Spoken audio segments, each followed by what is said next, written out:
எட்டி பார்த்தல். இத நாங்க ஆங்கிலத்துல பீக் என்றும் சொல்லலாம், பீப் அப்படின்னு சொல்லலாம். அப்போ இரண்டுக்கும் இடையே என்ன வேறுபாடு? வாங்க பார்க்கலாம். விரைவாக, ரகசியமாக எட்டி பார்த்தல், அதாவது விரைவாக சற்று ஒளிந்து பார்த்தல், இத நாங்க பீக் அப்படின்னு சொல்வோம். இது பொதுவாக எட்டி பார்த்தல் என்பதற்கு பயன்படுத்தப்படும் சொல். ஒளிந்து ரகசியமாக அமைதியாக சத்தம் போடாம எட்டி பார்த்தல், இத நாங்க பீப் அப்படின்னு சொல்வோம். விரைவாக பார்க்க மாட்டோம், நிதானமாக ஆனால் ஒளிந்து பார்ப்போம். கூடுதலாக குழந்தைத்தனமான செயல்பாட்டுக்கு பயன்படுத்தப்படும். இப்போ உதாரண வாக்கியங்கள் பார்ப்போம், உங்களுக்கு மேலதிக விளக்கம் கிடைத்துவிடும்.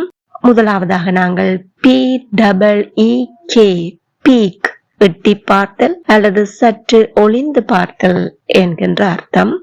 She peeked through the keyhole. எதனூடாக ஒளிந்து பார்த்தார்? திறப்பு துவாரத்தினூடாக பார்த்தார். Don't peek, it's a surprise. எட்டி பார்க்காத அப்படின்னு சொல்றோம். I saw her peek into her friend's phone. என்ன செய்தா? ஃப்ரெண்டினுடைய போனை குவிக்கா அப்படி எட்டி பார்க்கிறா ரகசியமா. He peeked at the gift before his birthday. ரகசியமா என்ன செய்யறார்?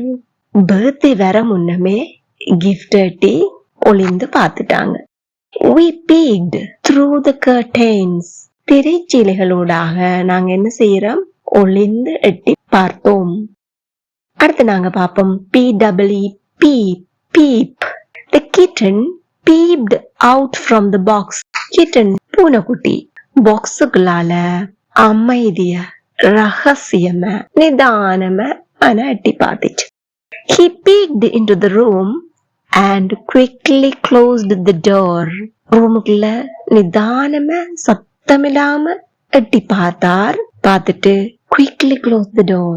விரைவா கதவை சாத்தி கொண்டார். The bird peeped out of its nest. தன்னை கூட்டுல இருந்து பறவை என்ன செய்துச்சு? எட்டி பார்த்துச்சு. She peeped at the clock during the class. Class நடந்து கொண்டிருக்கே அவ என்ன செய்தா? மணி கூட்ட எட்டி பார்த்தா. எப்படா கிளாஸ் முடியுமென்று பார்த்திருந்திருப்பா. The baby peeped out from under the blanket.